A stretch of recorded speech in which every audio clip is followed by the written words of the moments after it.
Hello guys, I have been kind of absent in terms of videos spoken in English, but I would like to do a video in English so as not to seem ungrateful to my international audience, which is the lifeblood of this channel since its inception, and it's still the majority of my subscribers. So I'm grateful to you, and I don't want to stop completely producing these international videos. So, how about me talking where I am at the present moment? And yes, I believe that people just change and evolve, and what I believe today may not be, and I guess it's not what I believed in like 6 years ago, changing from like my minarchist libertarian stand to a complete anarcho-capitalist stand, and currently I'm getting closer to some concerns that are called left libertarian, but I'm still not sure whether or not I have the right to call myself a left libertarian, whether or not I would be considered by the elite thinkers of the left libertarian movement, people like Gary Chartier, Roderick Long, Brad Spangler, Sheldon Richman, Charles Johnson, whatever, as a left libertarian. I would like to have an essay, a text by Gary Chartier as my base of reasoning here, and the text, you may search it, it's called The Distinctiveness of Left Libertarianism. He lists a bunch of criteria which he says are proper to a leftist um, frame of mind, and I can relate to a lot of them, and simultaneously the libertarian commitments of a left libertarian. Let's try to, um, you know, see one by one. Looking at them one by one. Fuck, it's not my native language. Okay, engaging in class analysis and class struggle. Here, I don't know sufficient about this, but I don't object to it. Opposing corporate privilege. I guess I do oppose corporate privilege. For instance, I don't accept corporations as the personhood problem, stuff like that, limited liability. I don't think any market anarchist, any anarcho-capitalist accepts this, so I don't know how leftist this is, but yeah, I do. Undermining structural poverty. I do have a concern for the vulnerable, for the poor, and I believe the free market is the best way for promoting social mobility, stuff like that. Embracing shared responsibility for challenging economic vulnerability. Yes, I do believe we should find ourselves responsible to try to minimize inequalities and stuff like that. Affirming wealth redistribution. I have some doubts about this, but I do tend to agree with this because of the original plunder and theft of the enclosed movement and stuff like that.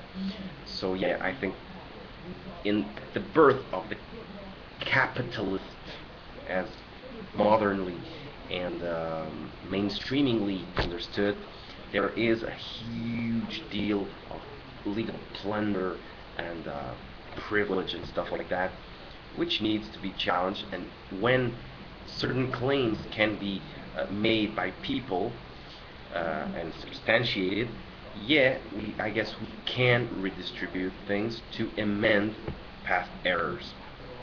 We don't have to just accept things as they are. Now, we may try to redistribute with fairness. So, yes. Supporting grassroots empowerment. Is this leftist? If it is, I'm leftist here. Humanizing work life. I do believe in humanizing work life. I am not against wage labor, okay? But I do prefer self-employment. I do prefer worker-owned firms if you, with a bunch of guys, invest your real savings in capital and you want to operate that capital or not. But yeah, you own the capital with your partners, with your co-workers. That's amazing, and that's my preferred way of operation. That said, what if I have invested in a machine, the business is growing, etc., and I want to hire people? Yeah, people just want to exchange their labor power for a wage. I do not believe that is immoral. I cannot justify it being immoral. I'm sorry. So, being against domination is one of the criteria to be leftist according to Gary Chartier. Being against domination, against exclusion, and against deprivation. And I consider myself against all that. But you gotta contextualize. It's not really a radical. It's a radical thing, of course, but what I mean is it's not a fundamentalist kind of thing, because yeah, I'm against domination in general, meaning I want there to be a system, a free market where people have choices, where people have freedom, more freedom to choose whether or not they want to start their own business, or if they just want to exchange their skill sets and stuff for a wage. I believe that wage should be indexed to productivity. I believe people should be rewarded according to deeds. I believe that if someone is more productive than someone else, he should have like a how do you call a variable component of their wage, so that it's fair. It's just fair. You win. You make more money if you produce more. Does this enrich the capitalist? I guess so, but I don't view that as immoral. I really don't. I really don't. So in this sense, I don't know if I'm leftist, because I want people to not have to sell their labor. But if they choose to do it, I'm sorry, I don't see it as immoral whatsoever.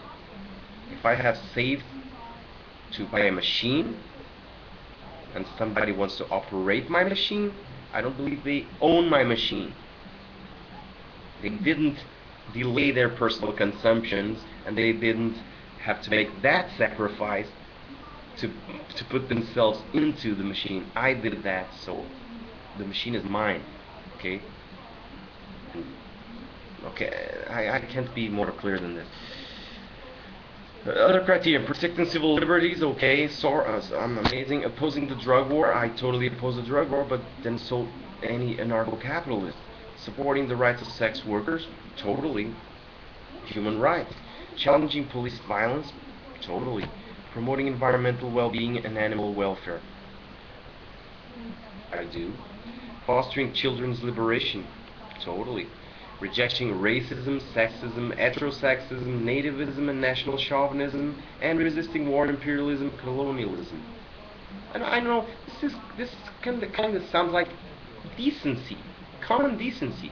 So yeah, I guess I have.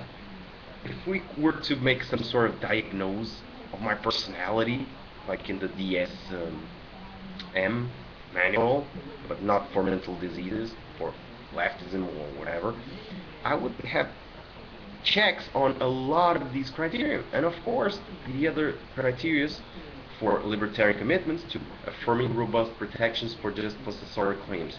Totally private property. Just how I understand it. We could go into a debate about what does it just mean, and this would go to the neo-Lockean approach or to the mutualist approach of use and occupancy. this is a very important topic of debate, so that I can understand where am I, because currently I still consider myself a new lock-in, but it does ring right using occupancy, but what is use? Who defines what using something means? What's the criterion? If I use a house that I've built myself or that I've paid someone to build for me as a sort of rent, a source of rent, I mean, is this absentee landlordism? I don't know. If it is, I guess I don't have a problem with it. But if it's not, then I might. Embracing free market and a social idea of peaceful voluntary cooperation, I couldn't be more into it. And crafting a thoroughly anti-status politics. That's what anarchist means. So, am I a left libertarian? Even though I don't really condemn rent for my private property, and I don't condemn wage labor, even though I prefer self-employment and worker-owned firms, and I share a lot of those criteria Gary Chartier has listed. You tell me, I'd like to know.